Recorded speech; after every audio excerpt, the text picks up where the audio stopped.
Alors, comme le nombre des participants est déjà élevé, nous allons démarrer, ce qui fera venir les retardataires pendant la période d'introduction. Alors, nous sommes tous ravis de vous accueillir pour ce moment d'échange autour de la fin de vie. Et je laisse le soin à Fabienne Collat, présidente de la mutualité française d'introduire de la mutualité française Bretagne, pardon, Oui, d'introduire ce moment d'échange. À vous, Fabienne. merci Céline. Alors, écoutez, moi, je suis vraiment ravie d'introduire cette soirée en qualité de présidente de la mutualité française Bretagne. Ce n'est pas uniquement une formule de politesse de ma part, c'est vraiment un sujet qui me tient à cœur, d'abord en tant qu'ancienne directrice d'EHPAD, mais pas seulement, en tant que citoyenne, en tant que militante mutualiste, et puis j'avais envie de vous dire en tant que personne tout court, puisque on est toutes et tous concernés par le sujet de la fin de vie et de cet accompagnement. Voilà. Je suis également heureuse que cette table ronde ait enfin lieu parce qu'elle était programmée en octobre et puis on a dû l'annuler au dernier moment pour des raisons techniques. Donc, encore une fois, je renouvelle toutes mes excuses aux participants qui étaient connectés et qui nous ont vus nous débattre avec l'aide technique et on a été obligé d'annuler et de reporter. Et donc, un grand merci à nos trois intervenants. On a réussi à retrouver une date très rapidement. Donc, merci à eux. C'est vraiment très chouette de renouveler l'exercice. Voilà. Alors, à la MFB, on n'est pas des habitués des tables rondes, qu'elles soient en présentiel ou en visio comme ce soir.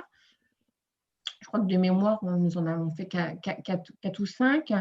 Entre autres, nous avions conduit des tables rondes autour du grand âge. L'une portait sur le financement de la dépendance, l'autre portait sur le rôle des aidants. Et donc, la mutualité, elle est vraiment fortement impliquée sur ces problématiques. Et puis, on y voit là l'occasion de défendre les valeurs d'entraide et de solidarité. Et donc, ce soir, on avait envie de poursuivre avec vous sur ces questions-là en débattant de l'accompagnement de la fin de vie. Sujet éthique qui réclame, selon moi, courage et engagement, et puis qui suscite des débats passionnants et souvent passionnés. Un mot sur le sujet de la fin de vie. Vous dire aussi que la mutualité française prépare son 43e congrès qui se déroulera normalement, si tout va bien, au mois de juin à Marseille. Et les mutuelles, elles sont invitées à réfléchir sur les notions d'utilité, de fraternité et de mutualité. Et je me dis qu'en suscitant la réflexion, le débat sur des questions de société, eh bien nous sommes déjà un petit peu utiles, nous apportons notre pierre à la société. Et puis en apportant des propositions, nous faisons également preuve d'utilité. Nous avons effectué une contribution sur la fin de vie. C'est le fruit des travaux de l'Espace fédéral d'éthique. Alors, nous vous mettrons tout le rapport sur notre site internet d'ici quelques jours. Mais pour dire succinctement les positions de la mutualité, nous appelons les pouvoirs publics à développer de manière urgente l'offre de soins palliatifs pour assurer son égal accès à toutes et à tous sur tout le territoire. On invite également les pouvoirs publics à créer un droit effectif à pouvoir choisir sa fin de vie. Et puis, en tant que gestionnaire d'établissements de soins et d'établissements médico-sociaux, nous nous engageons à développer les services de soins palliatifs, à améliorer la formation des équipes soignantes sur la thématique de la fin de vie, et puis à favoriser le recours aux directives anticipées par un accompagnement éclairé de nos adhérents. Je crois que là, il y a un vrai rôle des mutuelles d'information sur ce que c'est que les directives. Et au passage, je salue l'équipe de la résidence mutualiste du Ponant, qui est un EHPAD, et qui a reçu dernièrement de l'ARS le label droit des usagers. Ils ont, l'EHPAD, en fait, réalisé 2 flyers qui expliquent avec simplicité, avec poésie, ce que sont les directives anticipées et ce que c'est qu'une personne de confiance et pourquoi il faut désigner sa personne de confiance et rédiger ses directives. Donc, un grand merci à l'EHPAD pour cette initiative. Ce soir, il sera question de respect de la personne humaine, de dignité, d'humanité et, somme toute, de fraternité. En effet, nous serons invités à travailler sur nous-mêmes tout en nous investissant davantage dans la relation à l'autre. Et donc, pour finir, je voudrais partager avec vous une citation du philosophe Abdelnour Bidar dans son ouvrage Plaidoyer pour l'humanité. Et donc, je cite une de ces phrases. Il n'y a pas d'engagement social et politique sans amour ni tendresse pour l'humanité. Comment donc s'engager vraiment sans cultiver en soi la capacité de s'intéresser à autrui? Bon, je ne vais pas vous dire que vous avez 1 heure pour répondre Non, c'est pas une à la dissertation question, de parce que philosophie, vous Fabienne. allez déjà avoir à réfléchir avec nos Voilà. intervenants. Donc, je les remercie chaleureusement, nos 3 intervenants, Philippe Bataille, Anne-Marie Colliot, Jean-Luc Romero-Michel. Je crois qu'on a vraiment de la chance d'avoir 3 belles personnalités. Donc, merci à eux 3. Et puis, je voulais conclure en disant que j'apprécie aussi le soutien de Ouest France dans la conduite de nos tables rondes. Donc, merci Céline. Eh bien, merci Je vous laisse le soin Fabienne. d'animer ce temps d'échange. Donc, Merci. merci à toutes et à tous et puis bonne soirée. Merci Fabienne. Alors effectivement, la fin de vie, en tant qu'être humain, mortel par définition, comme l'a dit Fabienne, le sujet nous concerne tous parce que la vie a une fin, la nôtre comme celle de nos proches. Et pourtant, il est rare d'avoir envie d'en faire un sujet de conversation et le débat s'invite plutôt dans les foyers au gré, d'affaires médiatiques, des cas toujours particuliers, dramatiques, que les lois successives sur la question de la fin de vie n'arrivent pas à éviter. La dernière en date, dite loi Claes-Leonetti du 2 février 2016, précise que toute personne a droit à une fin de vie digne et apaisée. Mais qu'est-ce qu'une fin de vie digne et apaisée? Des nuances existent, je crois, pour chacun. Et parfois, la loi qui repose exclusivement aujourd'hui sur l'accès aux soins palliatifs pour tous, allant si besoin jusqu'à la sédation profonde et continue jusqu'au décès, apparaît insuffisante. Alors pour en parler et en débattre dans le respect des opinions de chacun, puisque ça touche à l'intime, pour bien comprendre comment la volonté des patients est prise en compte aujourd'hui et comment cela pourrait être amélioré encore, nous avons comme invité Anne-Marie Colliot, donc, qui est cadre de santé et chargée de mission à la CARESP, la cellule d'animation régionale des soins palliatifs, récemment élue vice-présidente de la Société française d'accompagnement et de soins palliatifs. Philippe Bataille, qui est sociologue et directeur d'études à l'EHESS, l'école des hautes études en sciences sociales et auteur de plusieurs ouvrages sur les questions que soulève la fin de vie, et Jean-Luc Romero-Michel, président de l'Association pour le droit à mourir dans la dignité. Alors, dans la mesure du possible, j'essaierai d'introduire et de prendre vos questions au fil du débat.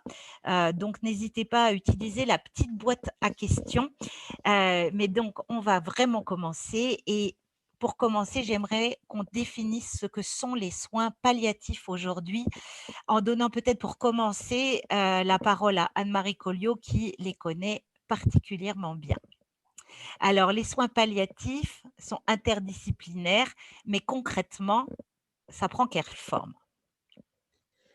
Merci de me donner la parole. Autant vous dire que c'est un exercice, j'ai quand même j'ai rencontré M. Bataille et M. Romero autour d'une table ronde, c'est pas non plus c'est un exercice pas simple. Je ne suis que infirmière ou que cadre de santé, mais pourtant j'ai une vision en tant qu'usager et en tant que professionnel, mais je n'ai sans doute pas leur habitude de ce genre d'échange, donc je vous prierai d'excuser peut-être un peu mes hésitations de temps en temps. Je trouve que c'est assez intéressant parce que quand on voit le sujet qui est quand même marqué, vous avez marqué table ronde, la fin de vie, un débat sans fin, et vous me demandez d'emblée de définir les soins palliatifs. Je crois que déjà d'emblée, on est sur une version assez intéressante, mais je vais vous la donner, mais je pense qu'il faut bien savoir que la fin de vie, ce n'est pas que, et ce n'est pas que du soin palliatif, voilà, c'est autre chose, et la majorité des fins de vie se passent sans soins palliatifs. Et je pense que c'est une notion extrêmement importante. Donc, je vais vous définir les soins palliatifs qui sont des soins actifs, continus, qui sont pratiquées par une équipe interdisciplinaire, pluriprofessionnelle, en institution ou à domicile, qui visent à soulager la douleur, à apaiser la souffrance dans sa globalité, c'est-à-dire psychique, à sauvegarder la dignité de la personne et à soutenir son entourage. En fait, pour résumer, on dit souvent, c'est quand il n'y a plus rien à faire que l'essentiel reste à entreprendre. Donc, c'est un sujet qui est de soins qui est vaste, qui intègre autant la néonatologie que la grande gériatrie. Le soin palliatif est large par rapport à aux pathologies, par rapport à l'âge, par rapport à la situation sociale. Enfin, les soins palliatifs intègrent toute la personne, tout citoyen. Donc ça, ce sont les soins palliatifs au niveau des définitions. Anne-Marie, vous avez dit au début, et vous avez raison, je suis rentrée direct dans le vif du sujet avec la question des soins palliatifs. Vous avez une idée de combien, enfin, bon, on va parler un petit peu de pourcentage finalement de Français qui ont besoin de soins palliatifs pour terminer leur vie? Alors aujourd'hui, les chiffres, il y a un dernier rapport du Centre national de la fin de vie qui vient de sortir. On est autour de 20% des malades à l'hôpital qui auraient accès aux soins palliatifs. Après, le soin palliatif, et on en discutera, il se pratique aussi très visuellement aussi à domicile avec des réseaux, des équipes mobiles, des HAD, et puis aussi le monde libéral qui, aussi par des formations, commence à avoir aussi une expertise en soins palliatifs. Donc c'est très compliqué de savoir quels sont les patients qui ont des soins palliatifs. Et à partir du moment où un médecin généraliste, une infirmière libérale, un pharmacien met à disposition d'un patient toutes les thérapeutiques et toute l'approche possible pour permettre que la fin de vie se passe d'une façon paisible, digne et avec l'accompagnement, on peut estimer que ce sont aussi des soins palliatifs. Et ce n'est pas pour autant qu'une équipe experte est intervenue. Donc c'est pour ça qu'il faut faire très attention à ces chiffres. L'important, c'est surtout les patients ou les familles qui vont se retrouver être démunis, en souffrance, pour des problèmes de thérapeutique de symptômes mal gérés ou de problèmes sociaux et qui vont arriver à l'hôpital parce que le maintien à domicile ou en EHPAD n'est pas bien. Mais le soin palliatif, il peut être… Et l'idée, il est aussi qu'il ne doit pas être réservé aux institutions ni à des équipes expertes. L'idée, c'est que justement, chaque professionnel puisse y avoir accès. Alors, vous avez dit dans votre définition des soins palliatifs que les services prenaient en compte la famille et les proches, et en plus de la personne. Quel est finalement, parce que le droit de mourir dans la dignité, c'est sa vision à soi. Alors évidemment, on fait partie souvent d'un tout qui s'appelle une famille, mais on peut être éventuellement en désaccord ou parce qu'on n'en a pas forcément parlé, ne pas vouloir, enfin voilà, on peut avoir des visions contradictoires de sa fin de vie. Et donc, quelle est la prise en compte en fait de la famille ou des proches dans les soins palliatifs? Elle est essentielle. Juste pour vous dire, moi j'ai quand même une expérience de 20 ans dans l'unité de soins palliatifs et équipe mobile et une quinzaine d'années dans une HAD, donc au niveau du monde avec les libéraux. Juste pour vous dire que ce matin, nous étions dans un staff du secteur de Rennes avec des professionnels de HAD, des équipes mobiles. Et la problématique était pour une jeune femme d'une 40 ans pour laquelle le mari était déjà dans l'anticipation de la mort de son épouse. C'est-à-dire qu'il était tellement au fait et cette femme disait « mais moi je veux vivre ». Donc notre problème était pas tellement de gérer les problématiques de cette femme malade qui se savait malheureusement être à court terme rentrer dans une phase terminale, mais c'était plutôt l'accompagnement de son mari qui posait problème et de ses 2 enfants. Donc ça montre bien que c'est systématiquement une prise en charge globale, des interrogations que nous avons en tant que professionnels, quels que nous soyons libéraux ou hospitaliers, on se pose toujours des questions, on n'est jamais, moi je dis toujours, j'ai l'impression que quand on rentre dans une famille, quand on rentre dans un contexte, on rentre dans un, c'est un peu la visite en terre inconnue. On rencontre une tribu, on rencontre une famille, on rencontre des êtres, et à chaque fois on doit s'adapter. On doit évaluer le besoin de la personne malade, mais bien évidemment de comprendre l'organisation familiale et de l'entourage. Alors Anne-Marie, je vous coupe parce qu'il y a une petite question qui demande ce que c'est que l'HAD. Est-ce que vous pourriez… L'hospitalisation à domicile, Voilà. c'est-à-dire que c'est exactement comme l'hôpital, mais au domicile, avec le même mode de prise en charge, avec des professionnels libéraux ou salariés. L'idée étant de diminuer un temps d'hospitalisation traditionnelle ou d'éviter une hospitalisation traditionnelle quand le patient et l'entourage le souhaitent et le peuvent. D'accord. On va revenir, c'est un point sur lequel on reviendra. Juste, je précise à Monsieur Philippe Bataille et Jean-Luc Romero que s'ils veulent intervenir, ils peuvent me faire un petit signe puisque je les vois en image.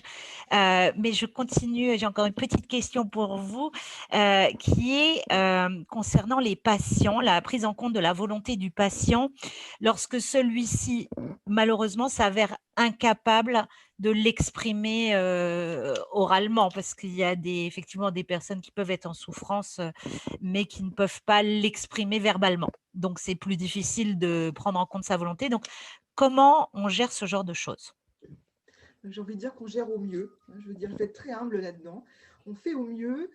Encore une fois, les soins palliatifs, par définition, on est sur de l'anticipation à chaque fois. L'idée, c'est d'intégrer l'idée de l'accompagnement palliatif très précocement lorsqu'il y a une annonce de diagnostic. Et on verra peut-être dans une deuxième temps que, quelles que soient les pathologies, l'idée des soins palliatifs est de pouvoir travailler, de s'articuler fortement avec les médecins qui annoncent certains diagnostics, que ce soit des maladies diagnostiques neurologiques ou au niveau de la cancérologie. Plus on va permettre d'avoir une intégration de quel est le souhait du patient suivant l'état de sa maladie, suivant ce qui va se passer, plus on va mieux on va l'accompagner. La problématique des soins palliatifs, c'est quand on arrive un peu en phase pompier et qu'effectivement, on est sur un patient, comme vous venez de le décrire, qui n'est plus en capacité de donner de dire ses souhaits, pour lequel il n'y a pas forcément de directive anticipée, qu'on n'a pas de personne de confiance. C'est comme la grosse majorité au niveau du médico-social, des EHPAD, etc. Et pour lequel on va devoir travailler avec l'entourage. Et encore une fois, c'est du cas par cas. On va faire le moins mal possible, le plus honnêtement possible, avec des erreurs, c'est évident, mais on va essayer de comprendre ce que le patient avait donné comme information à la famille, qu'est-ce qu'il a laissé comme trace, écrite ou orale. Et c'est un travail minutieux qui doit se faire dans une grande humilité et en concoctant le maximum d'informations. C'est loin d'être simple, mais c'est ça qui fait la richesse de ces approches-là. Alors, il y a une question concernant la formation, mais comme on y revient plus tard, je la mets un peu de côté pour que tous nos invités puissent au moins s'exprimer une fois pour lancer vraiment le débat. Alors, vous avez évoqué les directives anticipées et vous avez introduit la notion de personne de confiance, hein, Fabienne l'avait fait aussi, que l'on peut nommer une personne de confiance en fait, on peut la nommer depuis 2002 dans le cadre de la loi Kouchner pour qu'il se fasse l'écho de vos volontés et son rôle a progressivement été augmenté. Alors, petite question pour Jean-Luc Romero. Euh, cette personne de confiance, c'est qui? Est-ce que ça suffit? Quel regard vous portez sur la question justement des directives anticipées de la personne de confiance? Estimez-vous qu'il soit important que les Français s'emparent de ce droit et pourquoi? Bien, bonjour, bonjour à tous. Merci, merci Céline. Je vais remercier d'abord la mutualité d'organiser ce débat. Je crois que c'est important, cette période où malheureusement on ne peut pas se retrouver les uns et les autres, de continuer à ce qu'il y ait un débat autour de questions qui sont quand même essentielles. Vous l'avez rappelé au début, notamment la présidente de la mutualité Bretagne. Merci à vous, Céline et Ouest France. Je salue évidemment Philippe Bataille, que je vois souvent. Et puis, je rassure aussi Madame Colliot. Je crois qu'on est vraiment sur un point d'égalité parce que je crois que vous êtes la vice-présidente de la Société française des soins palliatifs et je suis le président de la DMD, président bénévole. Donc, non pas un expert, mais un militant qui se bat comme ici chacun pour que la fin de vie soit la mieux considérée. Alors, je voudrais quand même réagir tout à l'heure à ce qui a été dit sur les soins palliatifs et qui, à mon avis, fait l'unanimité certainement parmi nous. C'est d'abord de voir que malheureusement, la question de la fin de vie, elle n'est pas traitée comme elle devrait l'être dans notre pays. On met beaucoup, beaucoup d'argent, je le dis souvent parce que je trouve ça très bien sur le début de la vie, et c'est important, on a une politique nataliste qui est plutôt appréciée. Par contre, sur la fin de la vie, on se demande où sont les moyens. Il faut quand même savoir que, enfin, vous le rappeliez tout à l'heure, 20% des gens peuvent aller dans une unité de soins palliatifs, des gens qui en ont besoin, mais que depuis 2 ans, en France, il n'y a même plus de plan de développement de soins palliatifs. On est juste depuis quelques jours en train de réfléchir au prochain plan. J'avoue que nous, à la DMD, on a envoyé, je ne saurais pas dire le nombre de lettres, que ce soit Madame Buzyn ou à l'actuel ministre de la Santé, pour les alerter dès le début de l'année de 2018 qu'il fallait travailler là-dessus. Qu'on n'attend pas 2 ans, voire là, on ne sait pas, puisque de toute façon, aujourd'hui, on va terminer l'année sans plan de développement soins palliatifs. Et c'est symptomatique. En plus, dans une crise Covid comme on le vit aujourd'hui, voir que d'abord, on n'a pas associé comme on le devrait les soins palliatifs à cette pandémie, c'est quand même révélateur du manque d'intérêt qu'on a sur la question de la fin de vie. Alors, vous évoquiez les directives Oui, anticipées. parce qu'on va revenir sur les moyens, hein, je vous Ouais. rassure, c'est prévu au programme. Alors, ouais, mais c'est vrai que c'est important, mais on va y revenir. Excusez-moi, j'avais pas Non, non, mais c'est j'ai pas pas de problème. le programme j'ai pas retrouvé le dernier document. Oui, alors sur les directives anticipées, pour nous, c'est quelque chose évidemment d'essentiel, parce que c'est d'abord la volonté de la personne. Dans l'immense majorité des cas, on peut quand même s'exprimer jusqu'au bout. Mais il y a un certain nombre de situations dans lesquelles vous êtes dans un coma, par exemple, et vous ne pouvez plus vous exprimer. Et il est important d'écrire des directives anticipées. Vous le rappeliez, 2002, loi Kouchner, et puis la dernière mouture de la loi Leonetti, la troisième, 2005, 2010 et 2016, nous a dit que désormais, enfin, la volonté du patient, la volonté de la personne était respectée. Alors pour nous, on est quand même toujours un petit peu étonnés parce que contrairement à nos voisins, eh bien, ces directives, elles ne sont pas obligatoires. Alors, il faut les faire parce que moi, je pense que l'immense majorité des médecins, et le docteur Colliot nous le dira certainement, n'ont qu'une envie, c'est respecter la volonté de la personne. Mais ces directives anticipées, elles sont juste contraignantes.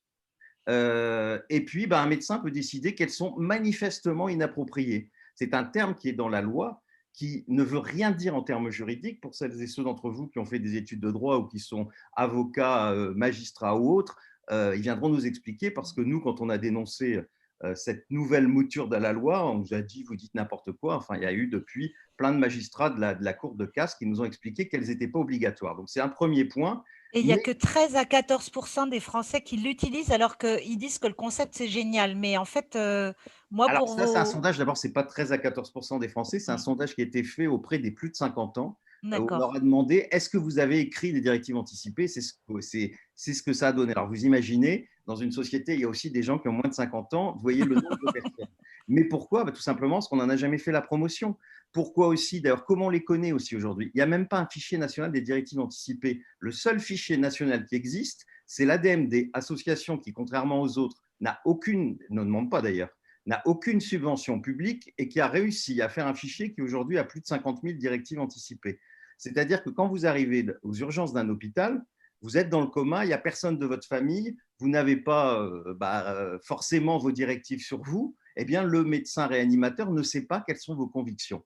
Ce n'est pas écrit sur la carte vitale, on nous a expliqué que ce n'était pas possible à ce moment-là, et on voit bien le problème aujourd'hui des directives anticipées. Il faut bien sûr les faire, parce que dans un certain nombre, dans la plupart des cas, comment dire, si les médecins les ont, c'est extrêmement important, mais on voit bien que dans plein de cas, on ne sait pas comment les trouver, et les gens le savent en plus que comme elles ne sont pas obligatoires, ça ne donne pas envie. Quand vous faites un testament, que vous savez que votre testament, il va être obligatoirement appliqué, vous avez plus tendance à le faire.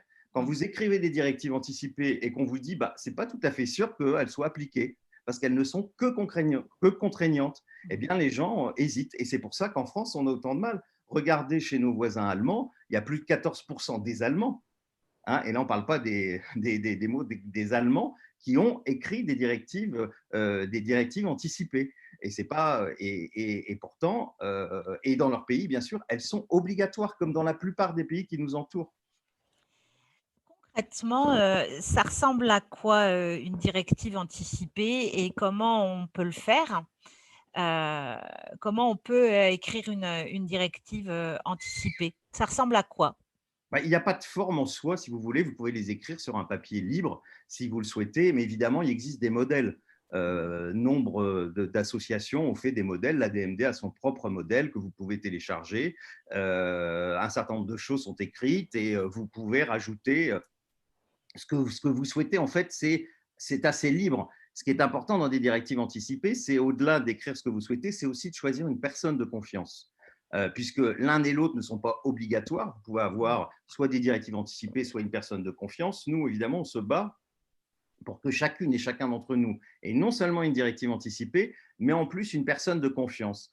Pourquoi? Parce que si vous n'êtes donc plus en capacité de dire ce que vous souhaitez, eh bien, à côté de votre directive, c'est bien qu'il y ait une personne qui vous connaît vraiment puisse venir expliquer qui vous étiez et quelles sont vos convictions. Et ça donne beaucoup plus de force à ce moment-là à vos directives anticipées. Maintenant, vous pouvez avoir juste des directives anticipées et ne pas choisir de personnes de confiance. Est-ce que, alors je vais introduire monsieur Bataille, donc avec votre regard de sociologue, est-ce que vous pensez que, parce qu'on peut penser à nommer une personne de confiance sur ce sujet, mais est-ce que on a le droit de refuser aussi d'être une personne de confiance? Est-ce que c'est facile de devenir la personne de confiance de quelqu'un sur un sujet aussi intime, sachant que ça peut venir en contradiction avec aussi ses propres pensées, ses propres philosophies. Et qu'est-ce que vous en pensez? Bonsoir à Bonsoir. et aux autres intervenants. Merci d'avoir opté pour cette formule qui nous garde tous au chaud, même si c'est final de désastre de ne pas pouvoir se voir plus et communiquer mieux. Voilà. Merci aussi à la Mutualité de Bretagne pour l'invitation. Juste sur la question, au fond, je n'ai pas la réponse, et justement, c'est ça qui est intéressant. Ce sont les débats que suscite la discussion sur le choix ou l'échange avec une personne de confiance qu'on souhaite désigner, et puis aussi la réflexion que suscite l'exercice d'écrire des directives anticipées en sachant que l'on souhaiterait, enfin je pense, au pouvoir public, que tout le monde le fasse, de ne pas attendre une situation dramatique, d'être à son seuil, voire de se savoir évoluer. Et, évidemment, dans ces cas-là, il faut s'exprimer dans une maladie invalidante, handicapante et mortelle. Voilà. Et on le voit, enfin, je pense que juste ce que je viens de dire, ce ne sont pas des situations comparables. Il y a effectivement la possibilité de choisir une personne de confiance pour faire entendre ses volontés dans une circonstance où on est plus en mesure de s'exprimer. Mais je peux dire, moi, que j'étais le témoin de situations où ceux qui étaient concernés par la mort, accolés ou pas à une fin de vie, mesurés ou pas par des soins palliatifs ou par la médecine, en mesure de s'exprimer eux-mêmes sans personne de confiance et sans directive anticipée, et n'étaient absolument pas entendus par les différents services de médecine auxquels ils s'adressaient, devant trouver des relais dans des associations qui éventuellement permettaient de faire valoir jusqu'à leurs droits, ceux déjà établis, pour mieux se faire entendre ou comprendre.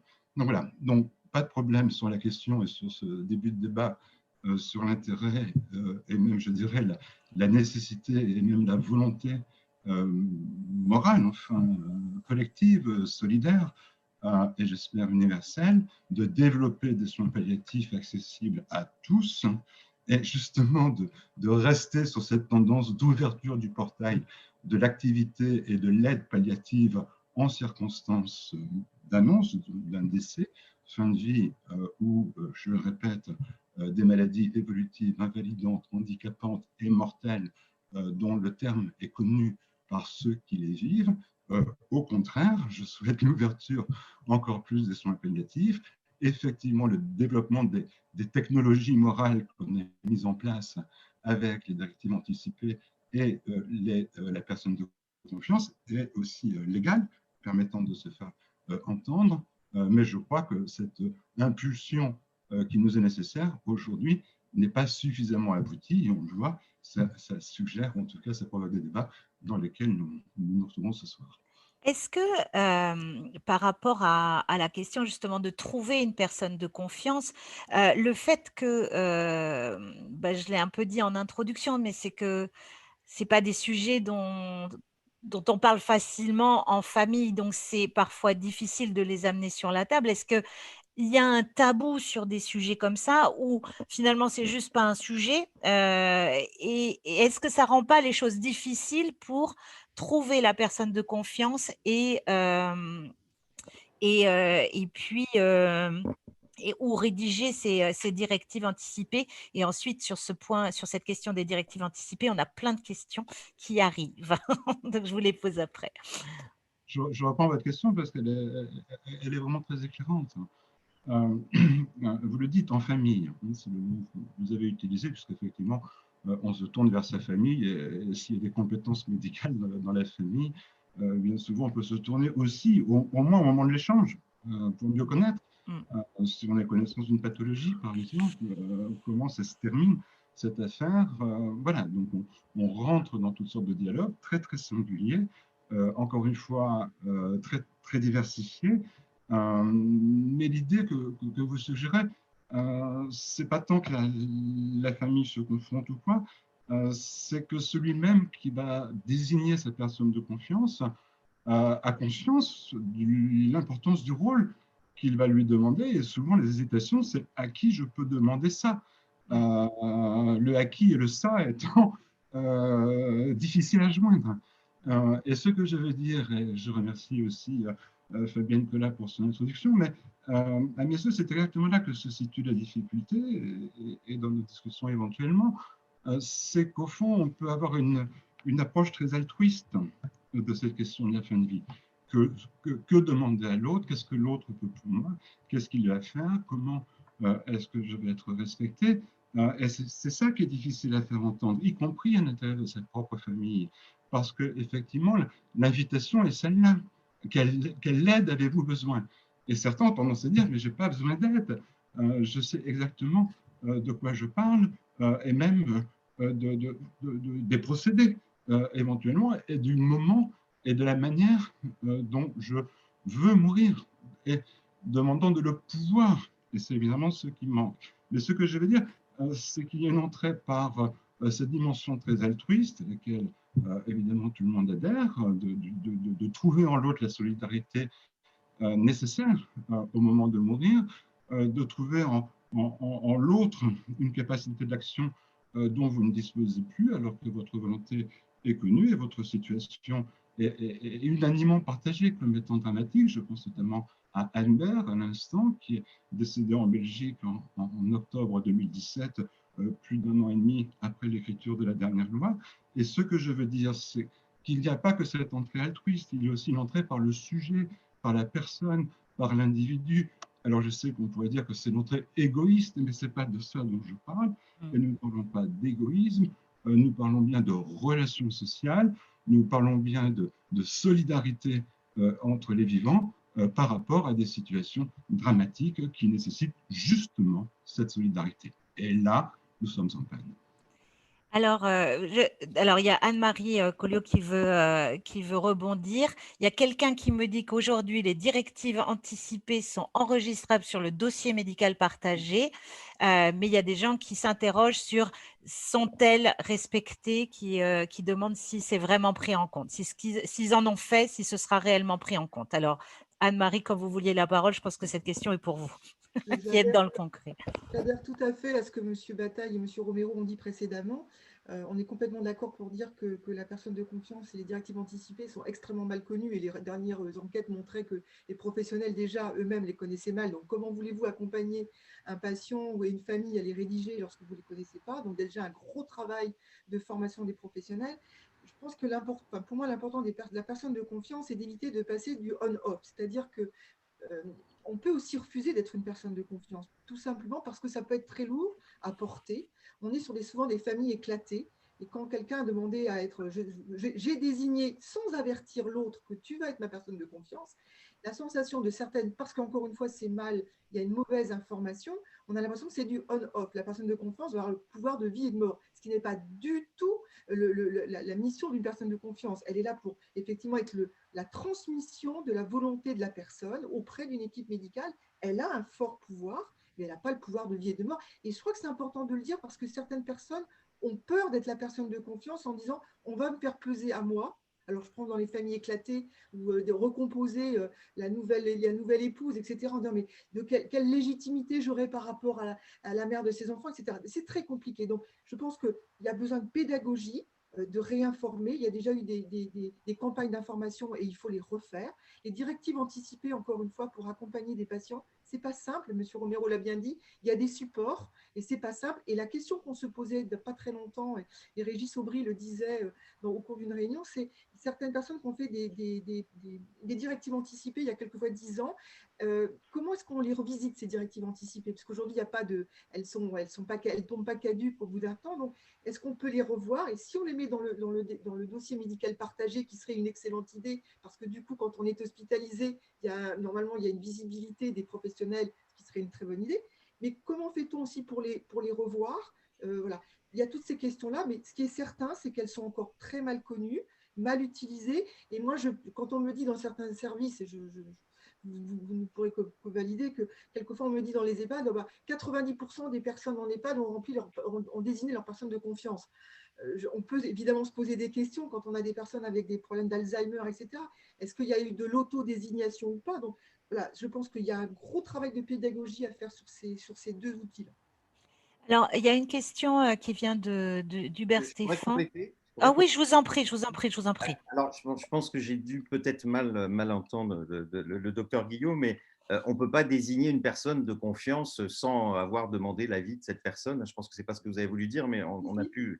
Non, parce qu'il faut signer. La personne de confiance doit la signer, mais on ne peut pas désigner comme ça. On fait dans des EHPAD, comme vous l'avez dit, oui, des gens sont désignés sans qu'ils aient rien demandé, mais ça ne peut pas se faire normalement. Et il faut d'ailleurs, nous, sur nos directives, on a fait très attention à ce que justement, elle soit signée. D'ailleurs, s'il y a une personne de confiance, on n'accepte pas la directive si elle n'est pas signée par la personne de confiance. Ça me paraît quand même extrêmement important. Quelqu'un disait, alors dans le chat, j'ai vu, mais les directives anticipées ne doivent pas être obligatoires. Elles ne sont obligatoires par personne. Personne ne vous oblige à écrire ni un testament, ni des directives anticipées. On vous suggère, je pense que c'est la meilleure des choses, quand on voit ce qui s'est passé avec l'affaire Vincent Lambert, où toute une famille s'est déchirée parce qu'il n'y avait pas de directive anticipée, je pense que quand même la meilleure chose, c'est quand même de les écrire. Et plusieurs de vos internautes parlent du document médical partagé, qui sera le dossier médical partagé, qui sera une solution, à mon avis, dans 20 ou 30 ans pour beaucoup de gens. Aujourd'hui, vous savez, moi, quand je vois à la DMD, où nous avons quand même, certes des jeunes, mais aussi beaucoup de personnes très âgées. Et combien d'adhérents demande quelqu'un? 74 000. Quand vous leur parlez du DMP, que vous leur expliquez comment on fait pour mettre les documents sur Internet, sur une application, je peux vous dire que les gens qui ont 80-90 ans, qui n'ont jamais utilisé ou qui utilisent très peu Internet, qui se sont heureusement souvent familiarisés au téléphone portable, ne se sont pas forcément familiarisés. Il faut penser que ce sera les prochaines générations et qu'aujourd'hui, ça peut bien sûr être une solution de les mettre en attendant, mais ça ne touche qu'une petite catégorie des personnes. Et c'est pour ça que le fichier national nous apparaît toujours aujourd'hui, ou en tout cas que ce soit inscrit sur la carte vitale, nous paraît important. En tout cas, ceux qui ont accès évidemment au dossier médical partagé, qui ont cette capacité, parce que vous savez, sur le dossier médical partagé, vous devez tout mettre vous-même, à part les analyses biologiques, les médicaments qui se mettent parfois tout seuls, le reste, c'est à vous à mettre les documents, évidemment. Tout le monde n'est pas capable de faire ça. Et puis, enfin, je le rappelle, vos directives anticipées, vous pouvez les changer tout le temps. Avant, la loi les limitait à 3 ans. Et c'était un vrai problème parce que plein de gens oubliaient de les renouveler au bout de 3 ans. Beaucoup d'entre nous, enfin la plupart des gens se sont battus pour qu'elles soient valables jusqu'au moment où vous voulez les changer. C'est comme tout, quand vous écrivez, je reviens sur le testament, si vous changez d'avis, vous changez votre testament. Quand vous changez d'avis pour vos directives anticipées, c'est simple comme bonjour, vous n'en voulez plus, vous les déchirez, vous avez choisi une autre personne de confiance, eh bien vous l'indiquez, tout ça est simple. Et aussi important, parce que je vous rappelle quand même, cette affaire a quand même été extrêmement douloureuse, l'affaire Vincent Lambert. C'est quand même mieux d'écrire les choses. Après, personne n'est obligé. Personne n'est obligé. Mais par contre, le vrai problème, c'est qu'aujourd'hui, elles ne sont pas obligatoires. C'est-à-dire qu'un médecin n'est pas obligé de les suivre s'il estime qu'elles sont manifestement inappropriées. Et ça ne veut rien dire. Pour être bien sûr de comprendre, vous dites que comme elles ne sont pas obligatoires à remplir ces directives anticipées, ça veut dire que ceux qui les font ne sont pas certains que ce soit appliqué? Non, ils ne sont pas certains. Il y a deux exceptions, donc c'est manifestement inapproprié. Je vous ai dit juridiquement, ça ne veut rien dire. Et s'il y a une urgence vitale, qui dans certains cas là peut tout à fait s'entendre, mais non, on n'est pas sûr en France, contrairement aux pays voisins, qu'ils aient d'ailleurs légalisé ou pas l'euthanasie. Les directives anticipées en France ne sont pas obligatoires, le médecin décide au final. Même s'il peut avoir il va être obligé de consulter les directives, obligé de consulter la personne de confiance, l'équipe médicale, mais au final, c'est une personne qui décide. C'est ça tout le problème des lois pour nous. C'est qu'aujourd'hui, la personne qui est la plus concernée, que ce soit elle-même ou ses personnes de confiance, ce n'est pas forcément elle qui va avoir la décision au final. Et c'est ça le problème, c'est-à-dire qu'on a fait des lois autour des gens qui s'occupent surtout des gens qui sont autour du lit, et la personne qui est sur le lit n'est pas sûre d'être respectée dans sa volonté. C'est pour ça qu'on veut changer la logique. Et qu'on veut enfin des lois qui mettent la personne en fin de vie au centre de la décision. C'est quand même la logique, on va tous mourir, on ne choisit pas notre naissance, qu'on puisse au moins choisir le moment et la manière de mourir. Alors, j'entends, je voudrais revenir sur cette question parce qu'il y a une question de Hubert Stéphan qui était sur l'obligation, parce que finalement, si c'était obligatoire de rédiger ces directives anticipées, alors ça pourrait être contraignant? Mais on ne veut pas que ce soit obligatoire d'écrire ces directives anticipées, chacun doit être libre. Ah, d'accord. Ce qu'on veut, c'est qu'on soit obligé de respecter ce qui est écrit. D'accord. Parce qu'on ne va pas opposer les gens qui ne veulent pas avoir de directives. La liberté, c'est dans tous les sens, c'est avoir le droit de faire des directives anticipées et bien sûr avoir le droit de ne pas en faire. Par contre, quand vous avez écrit des choses, quand vous avez en plus choisi quelqu'un que vous connaissez, qui partage vos convictions et qui connaît vos idées, ça nous apparaît quand même plus normal que ce soit sur la base de vos directives anticipées, de la base de la personne que vous connaissez, qu'un réanimateur qui vous a jamais vu, qui ne sait pas qui vous êtes et qui va imposer son point de vue face à vos directives anticipées ou face à une personne de confiance qui vous connaît, elle, vraiment. D'accord. Est-ce que M. Bataille ou Anne-Marie, vous voulez réagir? Non, sur ce point? Juste apporter le témoignage que effectivement la DMD incite à rédiger ce que vous avez appelé à plusieurs reprises ou quoi, le testament de vie. Enfin voilà, cette logique de faire connaître sa volonté, c'est quelque chose qui fait partie même du travail associatif. Enfin voilà, il y a un gros relais associatif aujourd'hui pour valoriser la démarche de l'activité anticipée de la personne de confiance. Et il y a par ailleurs des contestations. On voit que finalement, il faut promouvoir ce message que les directives anticipées, les personnes de confiance, ce système existe. Peut-être que du coup, ça deviendrait plus force de loi. Alors, quel rôle pourraient jouer les médecins de famille dans l'accompagnement de la réflexion? Parce qu'effectivement, on peut évoluer. Si je rédige des directives anticipées à 25 ans, à 50 ou à 75 ans, mon regard sur la façon dont je veux mourir pourrait changer. Et est-ce que, là, Anne-Marie, vous êtes peut-être la mieux placée pour répondre, est-ce que des formations sont prévues pour les médecins, pour accompagner dans cette réflexion? Il y a des formations, mais quand on voit le temps que les médecins ont sur les soins palliatifs, qui est quand même, même s'il y a eu des énormes progrès, on en est très très loin de ce que tout le monde souhaiterait. Effectivement, les internes, il y a des formations qui sont faites pour expliquer la loi, Leonetti, etc. Après, encore une fois, c'est le problème de l'application et il faut bien la maîtriser pour pouvoir être aidant auprès des familles. Et puis c'est très compliqué. Et puis, encore une fois, je pense qu'il y a beaucoup de pédagogie. Donc, on peut, dans le fond, il y a eu, l'IGAS a fait une inspection du dernier plan national de soins palliatifs. Il a rendu sa copie l'année dernière en montant bien le manque de connaissances par les professionnels de santé, encore une fois, de la loi Leonetti. Donc, il faut faire pour le futur plan, et on espère, nous aussi, comme M. Romero, que ce plan va enfin arriver. Mais il y a gros travail, encore une fois, de pédagogie à faire pour les professionnels de santé, pas que les médecins, aussi, je répète, les infirmiers, les directeurs des EHPAD. Enfin, voilà, il y a tout un gros travail à faire de pédagogie, encore une fois, pour le connaître, s'approprier.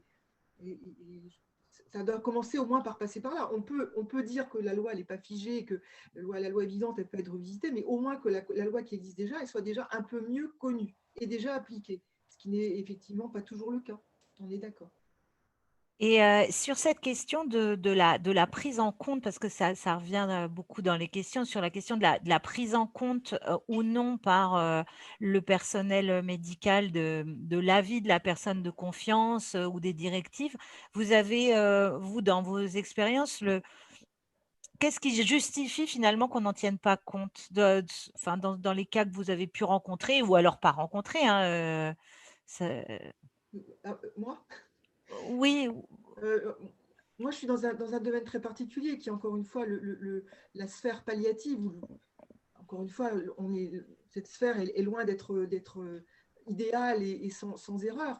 Je pense que ce que M. Romero et M. Bataille parlaient, c'était aussi des patients qui arrivent dans les services, je dirais, aigus, que ce soit des services de réanimation, des services de médecine intensive, où là, effectivement, et je ne prendrai, d'abord, je ne suis pas médecin, je suis non, mais donc je ne prendrai pas la parole des collègues là-dessus. Et je pense qu'il y a, là encore, quand je vous parlais d'un problème de pédagogie, d'expliquer, je pense que la crise Covid que nous venons de vivre devrait nous apporter beaucoup d'informations sur la façon, j'aimerais bien avoir a posteriori le nombre de directives anticipées qui ont pu être fournies dans cette phase Covid ou pas. Est-ce que le nombre Je trouve qu'on en a très très peu entendu parler depuis le mois de janvier.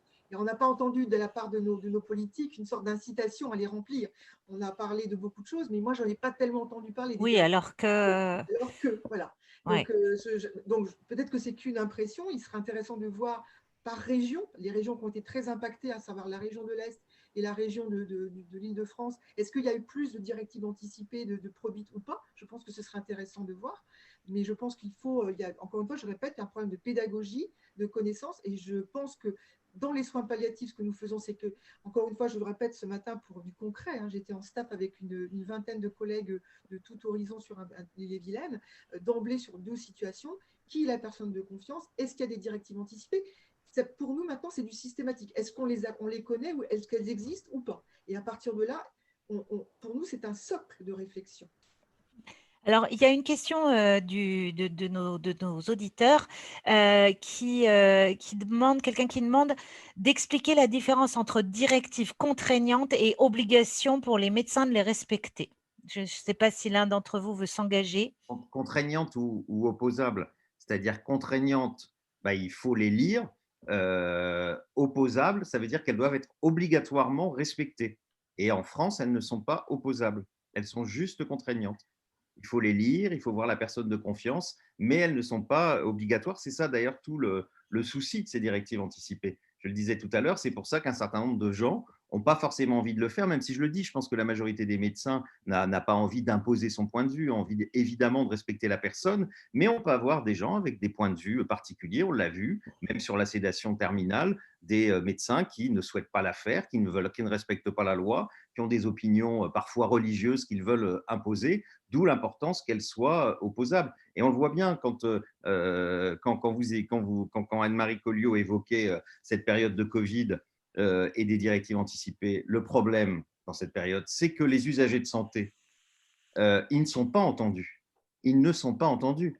Vous savez, on a une expérience de la lutte contre le sida qui a fait que si la loi Kouchner est arrivée, c'est certainement beaucoup grâce à tous ces militants qui ont voulu être des acteurs de leur propre santé et pas attendre et s'occuper, poser les questions, se battre pour être pris en charge comme ils le souhaitaient et mourir si à un moment leur vie n'était plus qu'une survie. Eh bien aujourd'hui, il y a un comité scientifique qui s'occupe de donner des conseils au gouvernement sur la Covid. Il n'y a aucun représentant des usagers de santé.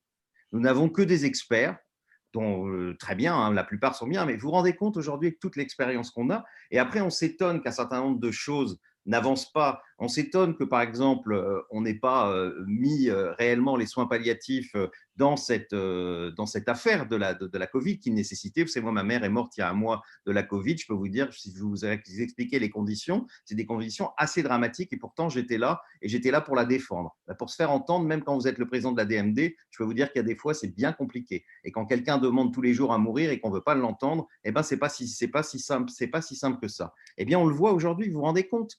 Là, on parle du vaccin aujourd'hui. Aujourd'hui, une majorité de Français est contre. Bah oui, parce que dans ces comités d'usagers, parce qu'il y avait un peu des usagers de santé, des malades, qui venaient un peu expliquer un certain nombre de choses, les choses avanceraient autrement. Et c'est ça le problème sur la fin de vie, c'est qu'on n'entend pas celles et ceux qui sont concernés. On n'entend que des experts autoproclamés, alors que les militants, les gens qui se battent, qui accompagnent aussi les gens, parce qu'il y a les médecins qui font leur travail, il y a les infirmières, il y a plein de gens, mais il y a surtout des malades.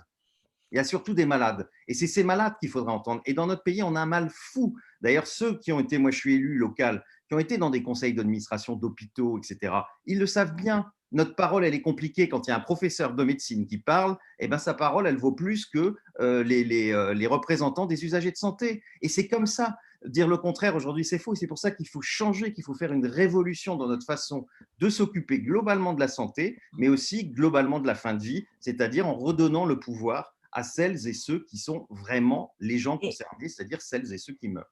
Et globalement, dans les remarques des différents auditeurs, on voit bien que finalement mourir dans la dignité, pour beaucoup, c'est de ne pas avoir à souffrir.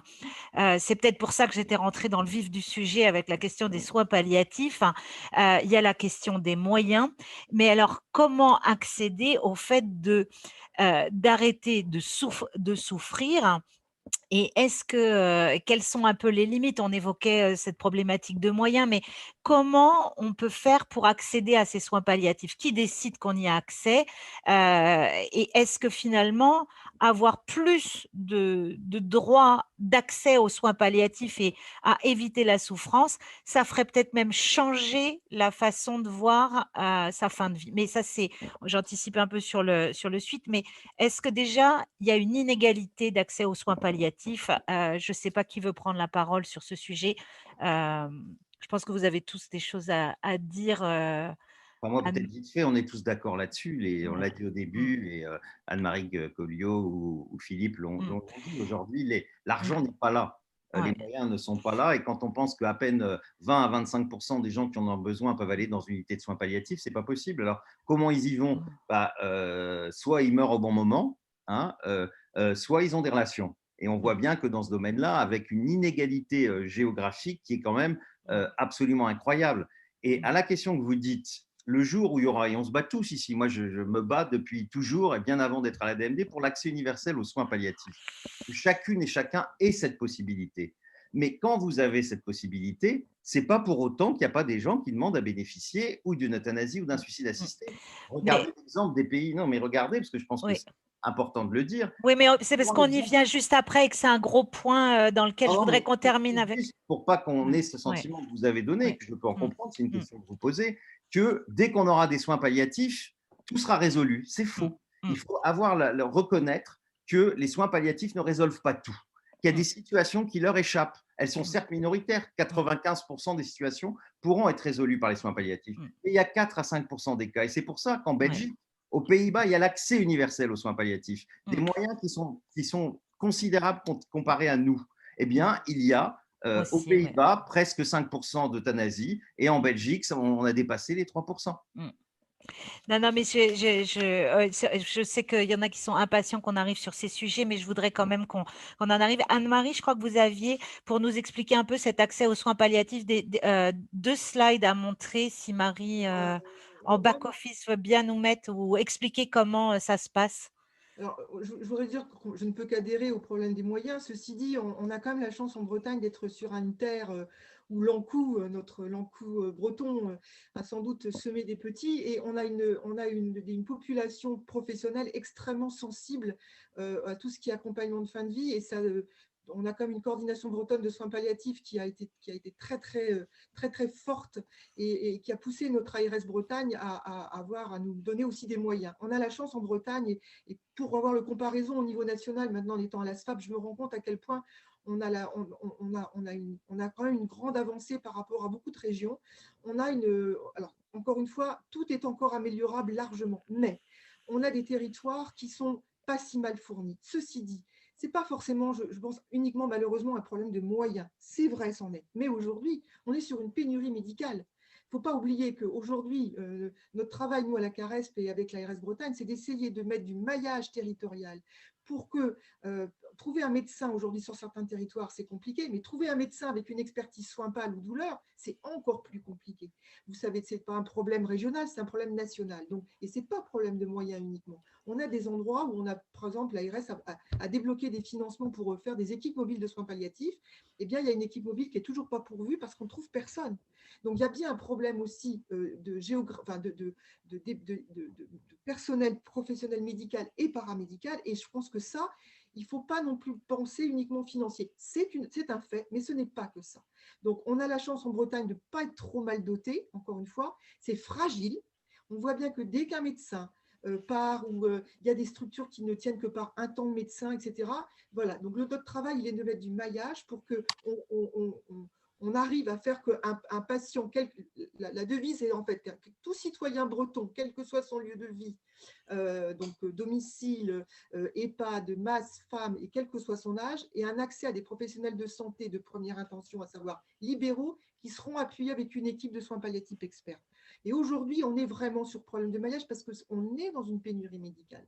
Donc les soins palliatifs, dire qu'on doit y avoir accès, et je répète, c'est quand même les lois de 2002 et de 2005 qui garantissent l'accès aux soins palliatifs à tous et en lieu. Donc on a déjà une loi. Ça veut dire que lorsqu'un citoyen n'a pas accès aux soins palliatifs, je veux dire, quelque part, c'est du pénal. La société est en faute, on devrait avoir cet accès. Et nous, notre travail, il est de travailler pour ce que M. Romero a bien dit, à savoir 95 ou 97% de la population qui aura besoin peut-être d'avoir un accès aux soins palliatifs. Est-ce que ce sera du domicile? Et là, on bascule sur la loi, les nouvelles lois qui ont mis le patient au centre des décisions. Avant, c'était les devoirs des soignants, et aujourd'hui, on est sur le droit du patient. Et moi, ce travail de droit du patient sur son lieu de vie, quelles que soient les étapes de sa fin de vie, c'est-à-dire qu'on lui laisse le choix, je veux rester à domicile ou je souhaite une hospitalisation, on puisse le faire. Et pour ça, il faut faire du maillage entre les professionnels pour donner ce choix à ce patient. Donc, notre travail à nous, il est un travail avec l'ARS Bretagne sur des moyens, mais surtout pour trouver des moyens humains pour travailler sur ce maillage-là. D'accord. Alors, effectivement, bon, monsieur Romero a introduit effectivement cette notion que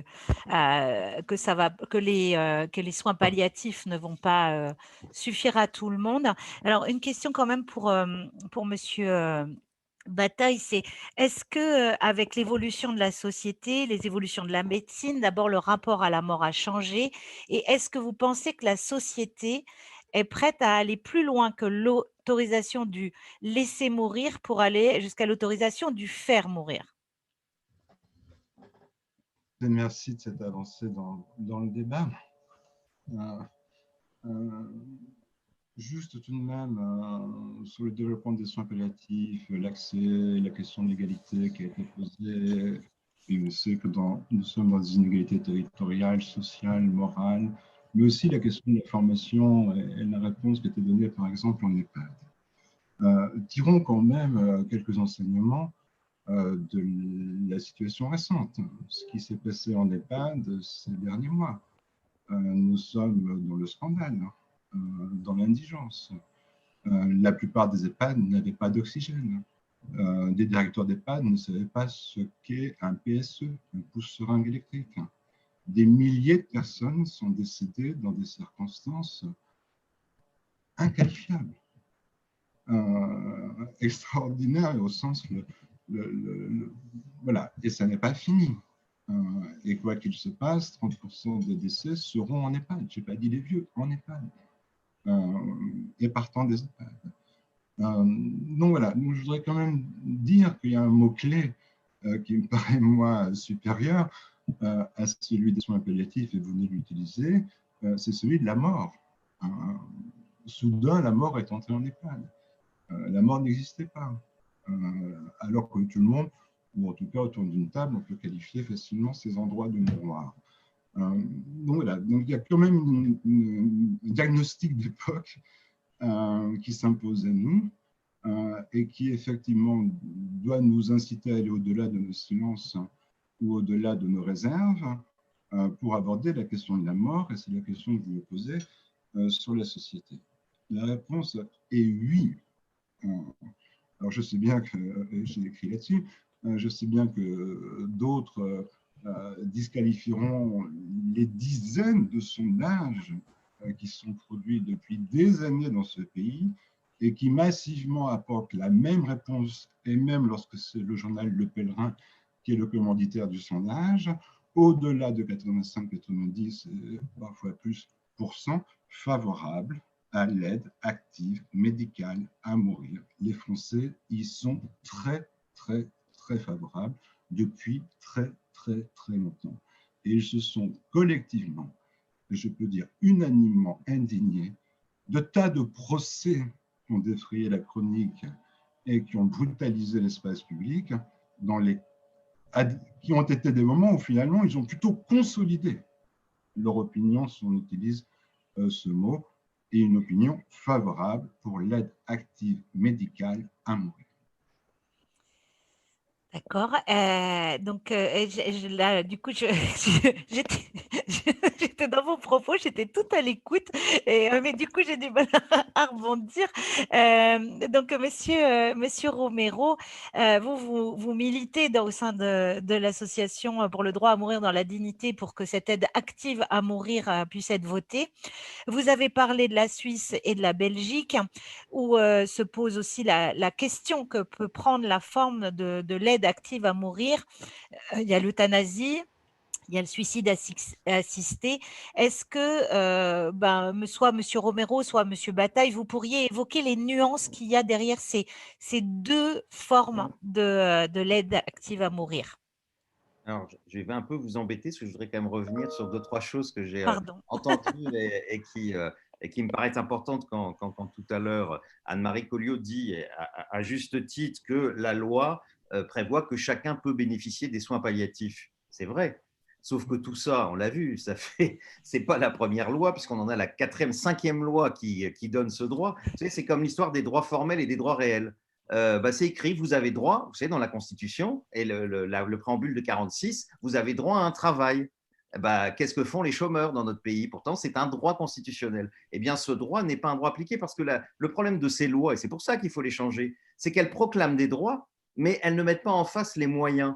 Si on avait une loi Leonetti efficace, elle aurait dû nous dire en 2016, en 2005, en 2010, voilà, sur les 10 ans qui viennent, nous allons permettre l'accès universel aux soins palliatifs en mettant autant de centaines de millions cette année, autant l'année suivante, etc. Aujourd'hui, on a des plans de soins palliatifs qui durent 3 ans, qui ne dépassent pas 200 millions d'euros et qui ne peuvent pas évidemment être à la hauteur. Deuxième chose qu'elle disait aussi à juste titre, le droit de mourir chez soi. Alors ça, moi, ça m'amuse beaucoup parce que d'abord, c'est possible.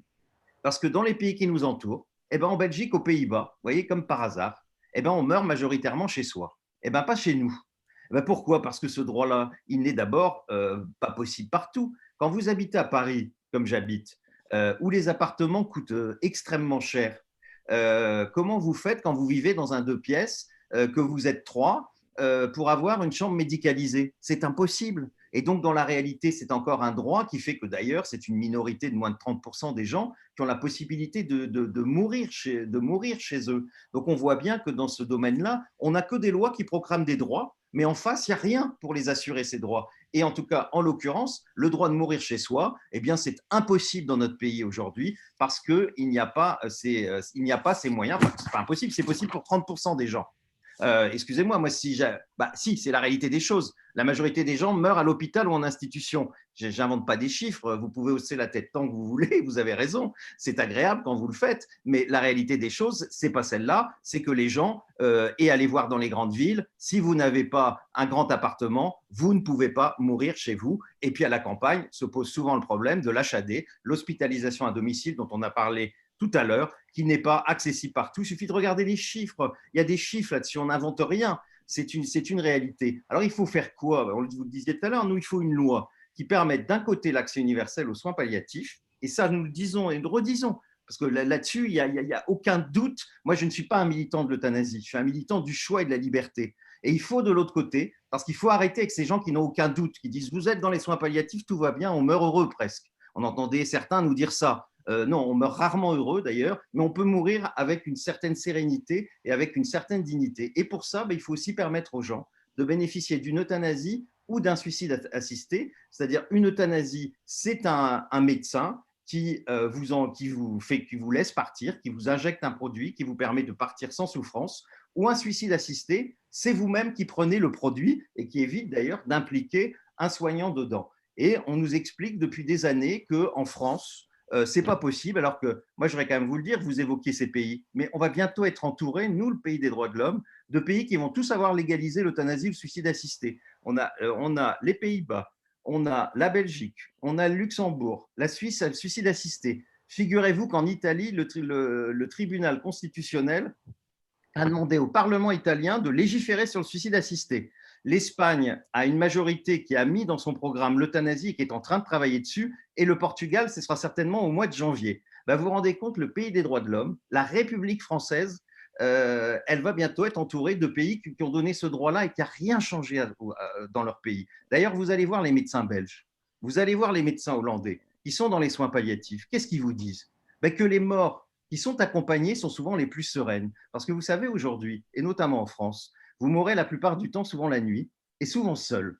Eh bien, croyez-moi, il vaut mieux parfois mourir accompagné, entouré des siens. Et quand on a ce choix-là, eh bien, c'est souvent une mort beaucoup plus digne et en tout cas une mort qui est en tout cas moins douloureuse et pour les soignants et pour les proches. Est-ce que, alors, pour faire rebondir d'autres personnes, donc peut-être Monsieur Bataille, puisque vous n'avez pas beaucoup de parler, est-ce que vous pensez que si ça n'avance pas en France, est-ce que c'est parce qu'il y a toujours des peurs à vouloir éviter des dérives, donc on veut tellement la perfection que finalement rien n'avance jamais, ou est-ce que il y a d'autres problèmes qui font que ça n'avance pas au niveau de la société? Est-ce que, parce qu'on a dit, vous l'avez dit tout à l'heure, la société est a priori prête. Alors, qu'est-ce qui freine? Est-ce qu'il y a un besoin de précaution, d'encadrement autour de ces lois à prendre ou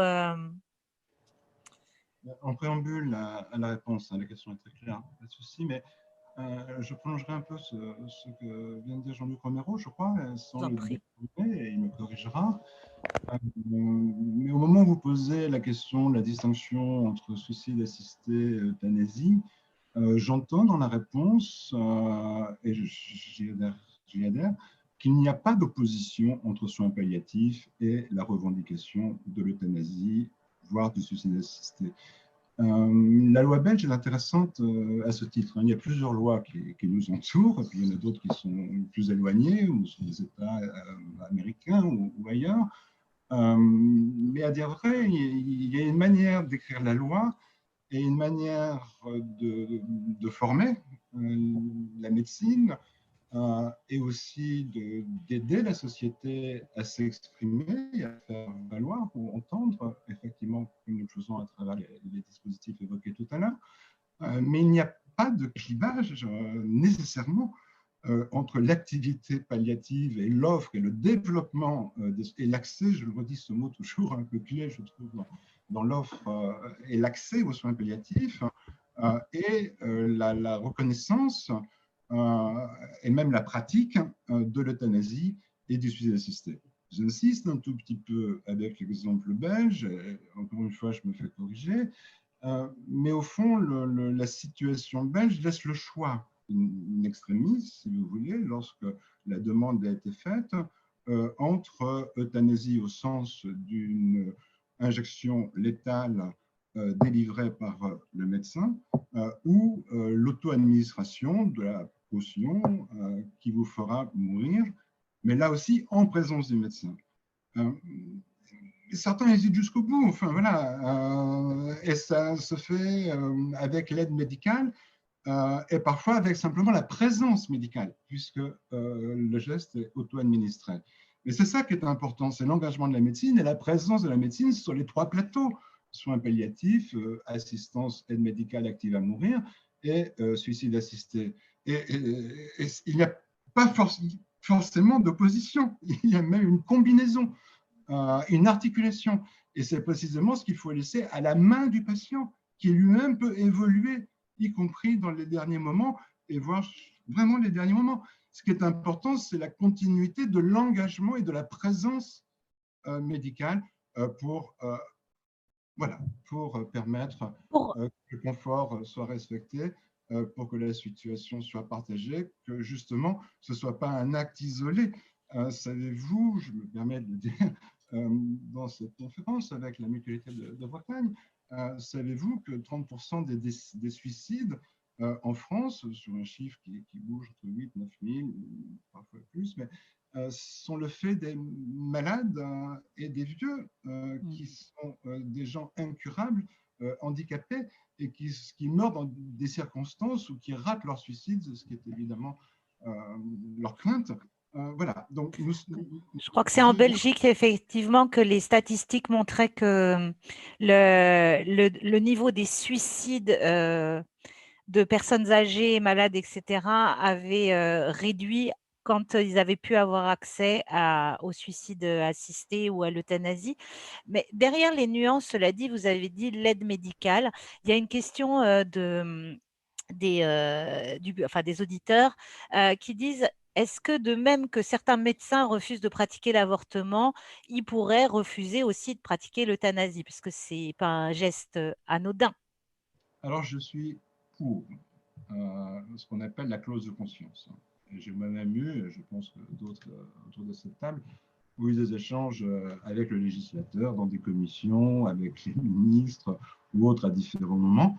Ma position a toujours été de considérer que si la loi ne mettait pas une clause de conscience, alors la loi, à dire vrai, ne respectait pas les droits des malades. C'est-à-dire qu'on est dans ce jeu où, pour moi, il est nécessaire qu'il y ait une clause de conscience face aux droits des malades, éventuellement de revendiquer quelque chose ou un geste qui contrarie fondamentalement, moralement, éthiquement, religieusement, etc.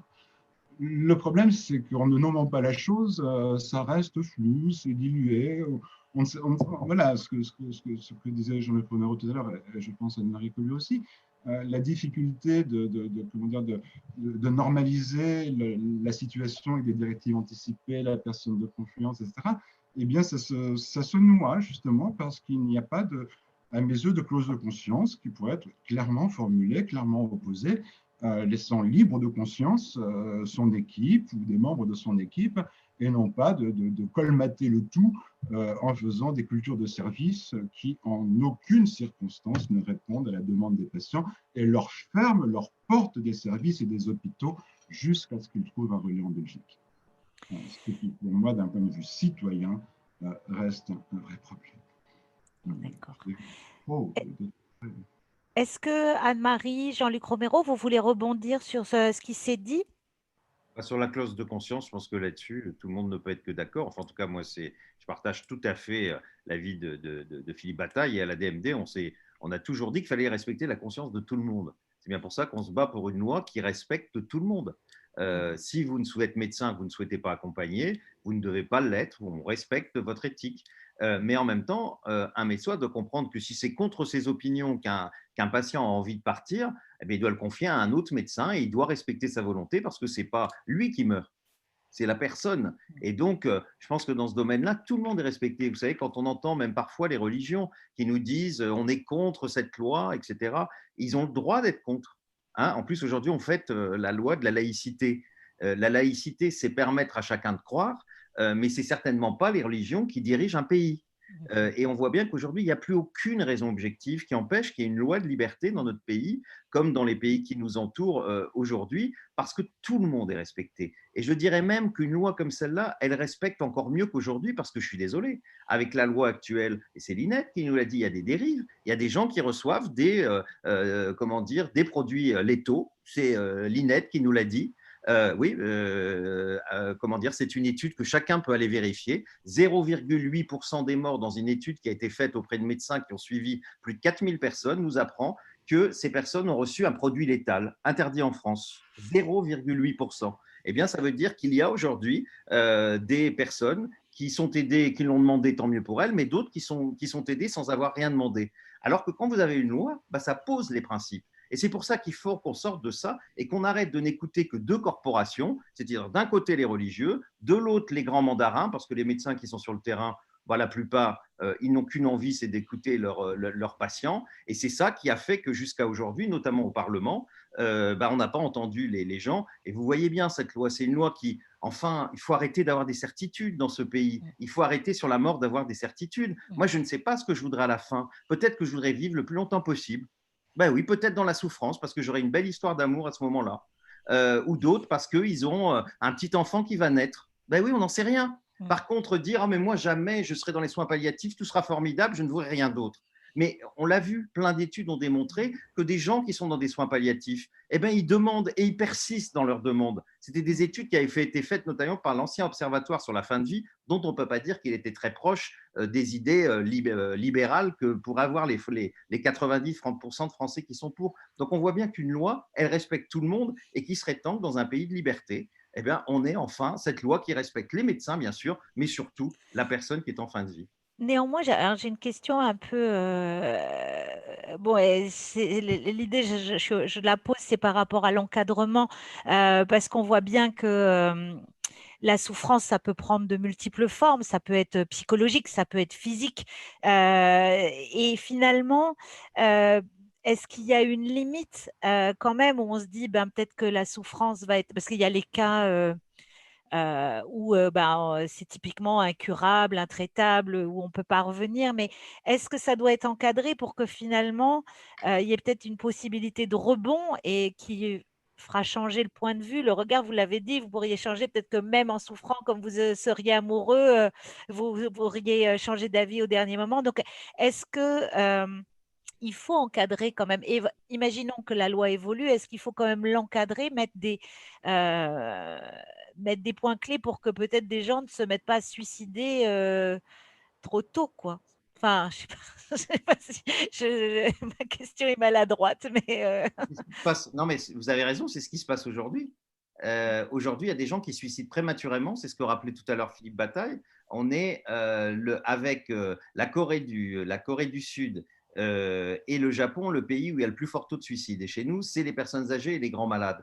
Les gens, quand ils savent qu'ils ont certaines maladies, qui vont mourir dans des conditions terribles, ils se suicident prématurément. Quand vous avez une loi qui est avec des garanties, qui vous dit que vous pourrez être aidé si vos souffrances sont insupportables, pourquoi précéder la mort? Pourquoi vous suicider violemment? Pourquoi le faire prématurément? Puisque vous savez qu'au moment où ça n'ira plus, vous pourrez le demander. Donc une loi, au contraire, ça évite les suicides prématurés et les suicides violents. Je vous rappelle qu'en France, 85% des suicides sont des suicides violents. À peine 15% des gens peuvent bénéficier de médicaments qui leur permettent de mourir sans souffrance.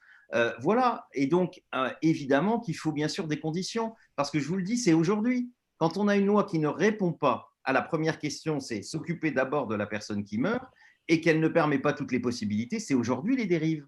C'est pas en Belgique, c'est pas aux Pays-Bas. Vous savez d'ailleurs, régulièrement, les ministres de la justice belges passent leur temps à rappeler à certains médecins français ou politiques français, s'il y a des dérives dans notre pays, venez nous les montrer. On les attend toujours. Par contre, les dérives en France, l'INED nous les a dites. Voilà, donc une loi, ça protège le plus faible. C'est-à-dire que vous posez des conditions. Et donc, à partir du moment où il y a des conditions, la première des conditions, c'est votre volonté, et puis après, des conditions qui sont vérifiées par des médecins, parce que dans tous les pays, vous savez, c'est pas comme ça, hein, on ne dit pas « hop, je veux mourir et je meurs ».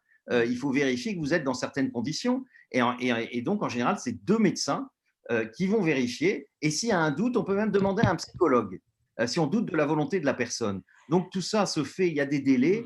Je pense qu'on a suffisamment d'exemples autour de nous pour avoir en plus besoin de ne pas fantasmer, de ne pas écouter les gens qui inventent des fausses études et qui oublient de nous dire que dans tous les pays qui ont légalisé l'euthanasie, il n'y a personne, même les mouvements chrétiens démocrates, qui veulent revenir sur ces lois. il y a Monsieur Philippe Bataille qui levait la main, et puis après, on fera revenir aussi Anne-Marie.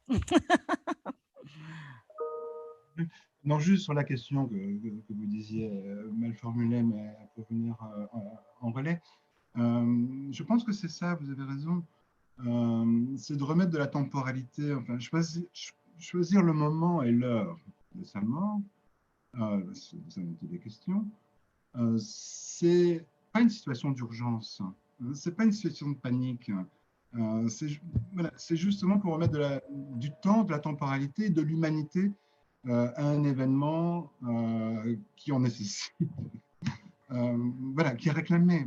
Voilà. Donc, je veux dire, rentrer dans le paysage, dans ce monde qui pourrait être un peu étrange à certains visiblement, de la demande d'euthanasie, entendre cette demande ou d'aide médicale active à mourir, c'est au contraire quelque chose de maîtrisé. C'est quelque chose voilà, qui s'organise. C'est l'opposé de cette violence ou de cette image, et comment ne pas l'avoir, une image violente du suicide en plus raté, avec ce qu'on voulait s'éviter, c'est-à-dire des handicaps en plus et des dépendances en plus, bien souvent. Voilà. Donc, c'est de rajouter du drame au drame dans de la panique, et c'est possiblement de ça dont il faut sortir. Et il n'y a qu'un curseur possible, c'est le sujet lui-même, le citoyen, la personne. Malheureusement ici, quelqu'un de très malade, de très handicapé, voilà, et qui a le sentiment de se dégrader, voilà, et que c'est de ça dont on parle.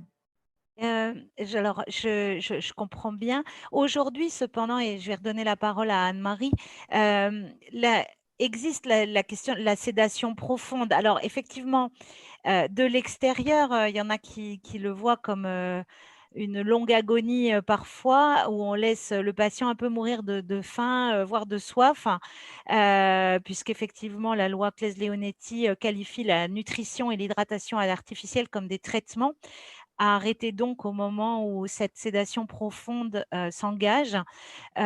Vous avez, Anne-Marie, l'expérience de ce terrain, donc est-ce que vous pourriez nous dire ce qu'il en est et puis rebondir sur ce qui a été dit précédemment?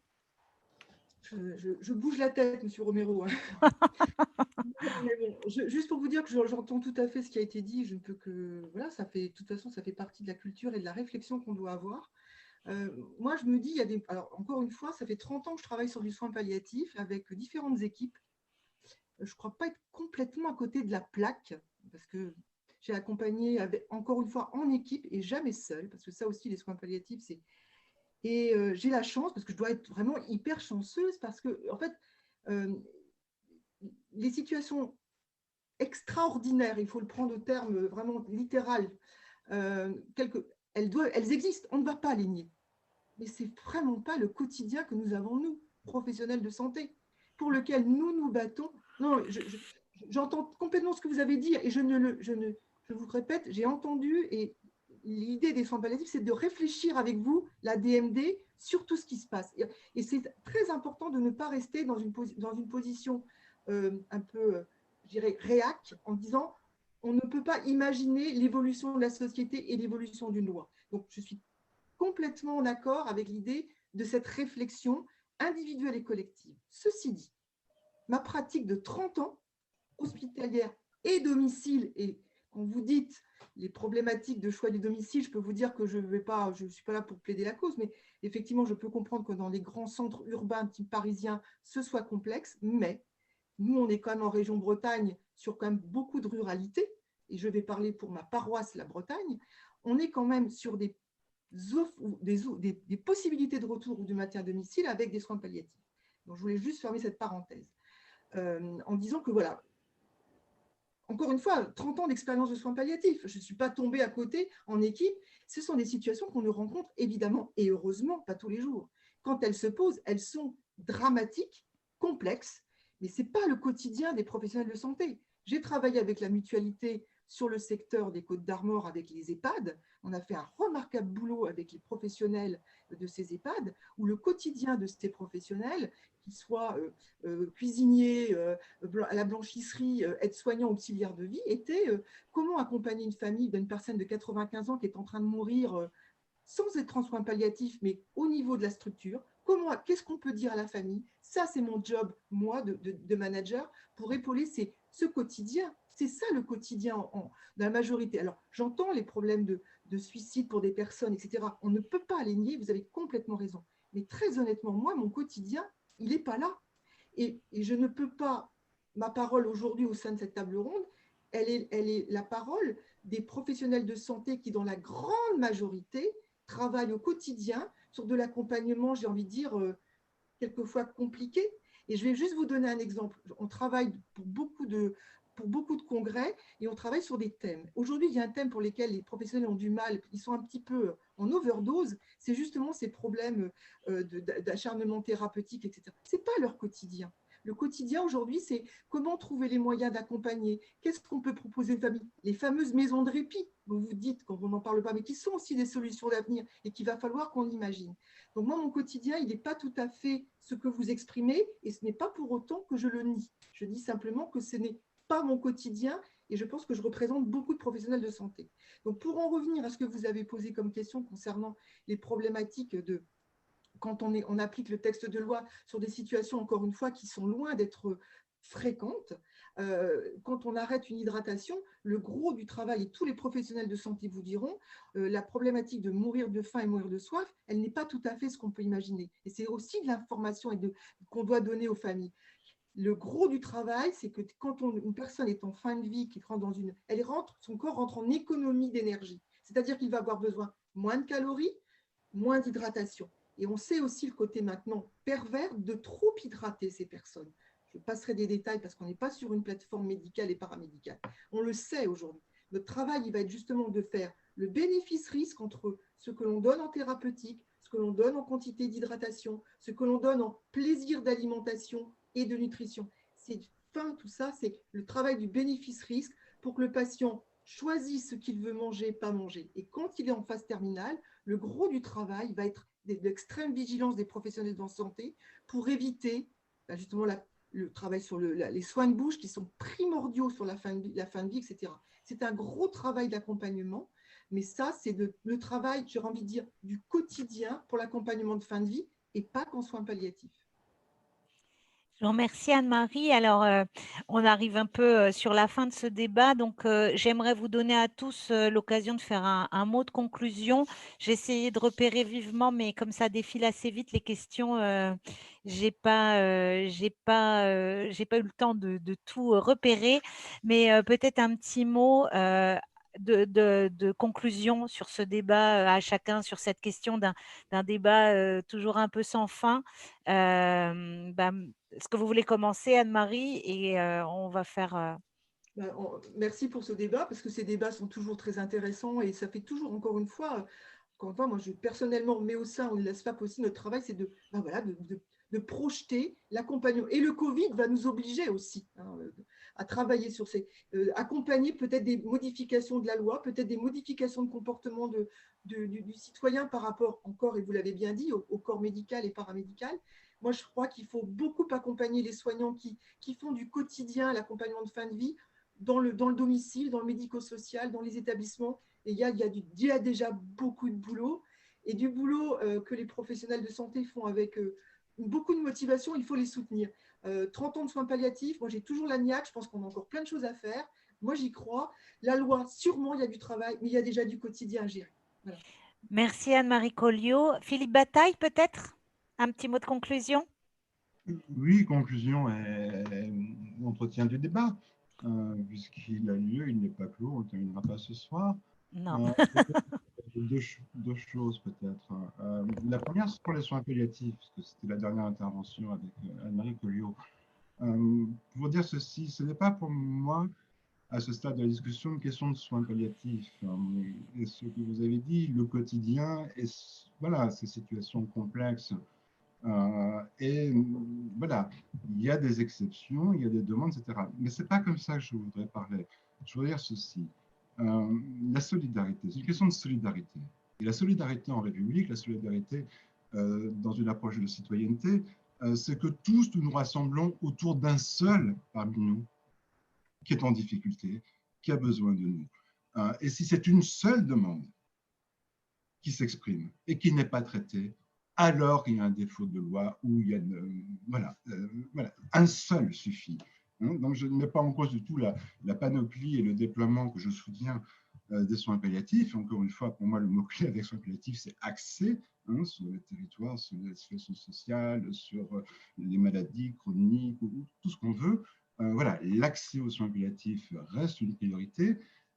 Et il ne saurait y avoir qu'une seule demande qui reste à la porte, et encore moins que les portes des soins palliatifs se ferment devant une demande pour des questions de loi, alors que la revendication, justement, est celle du droit.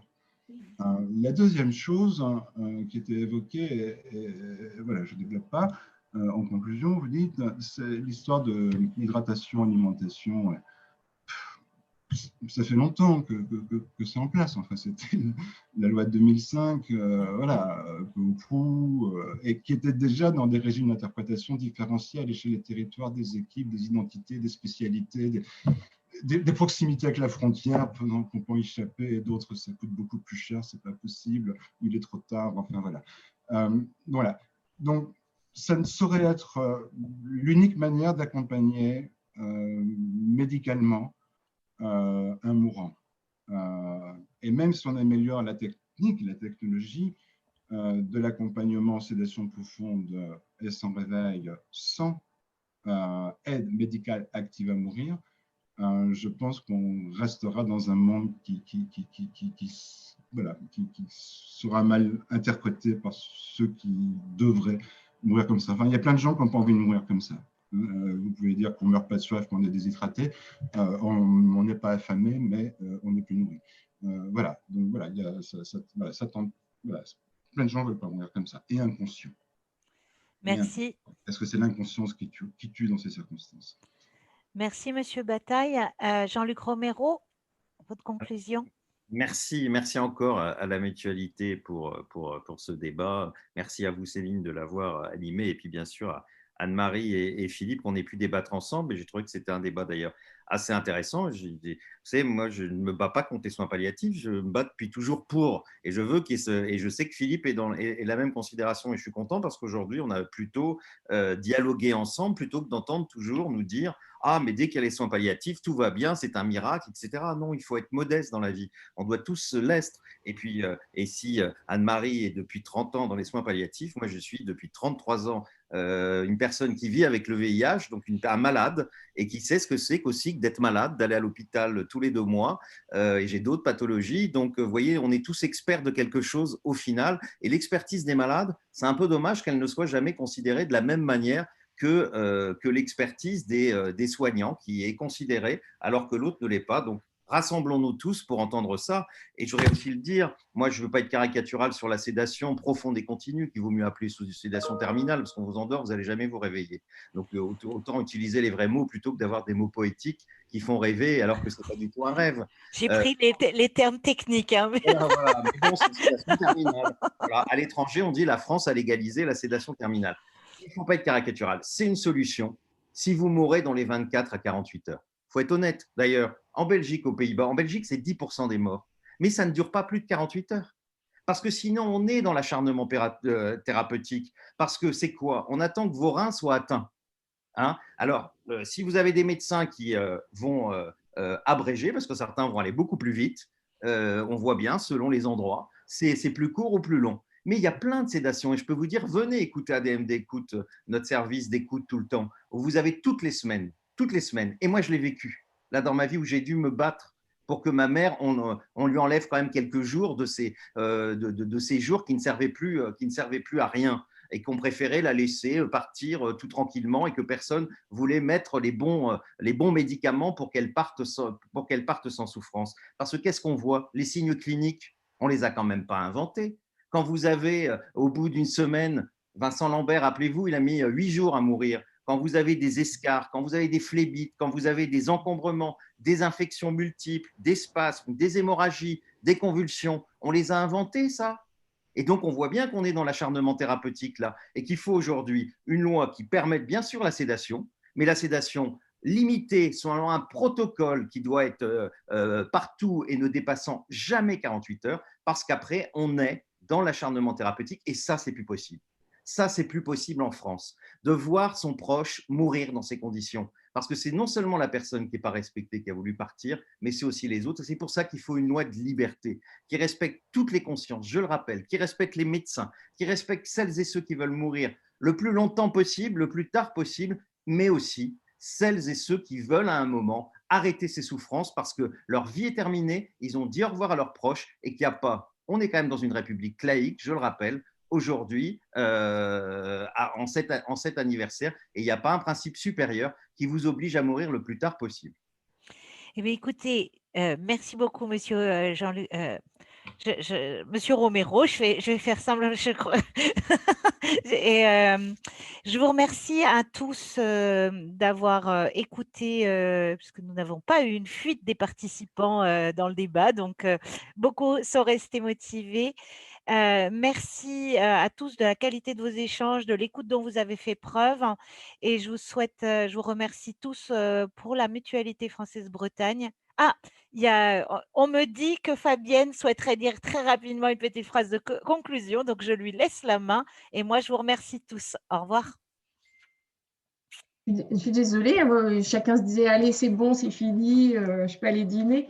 Je ne serai pas longue, je voulais juste rappeler que demain en fait l'anniversaire de la Déclaration universelle des droits de l'homme. Voilà, donc j'ai bien entendu que on avait beaucoup de droits, mais qu'il fallait également qu'ils deviennent effectifs. Donc j'avais envie de vous inviter à continuer à militer pour que ces droits deviennent effectifs. Donc, de belles interventions et je trouvais que c'était bien de rappeler qu'à la veille d'un anniversaire voilà, sur les droits humains, bon, je trouvais que ça tombait bien notre discussion. Donc, un grand merci. Puis alors, moi, j'ai eu de la chance parce que j'ai coupé la caméra, donc vous n'avez pas pu voir quand je hochais de la tête ou pas. Donc, voilà, j'ai un peu triché. Hein. Un grand merci pour la qualité des échanges et de vos convictions. Il faudrait continuer à débattre, hein. Ça, je suis bien d'accord. À très bientôt, merci. Merci, au revoir à tous. Merci, au revoir. Merci, au revoir.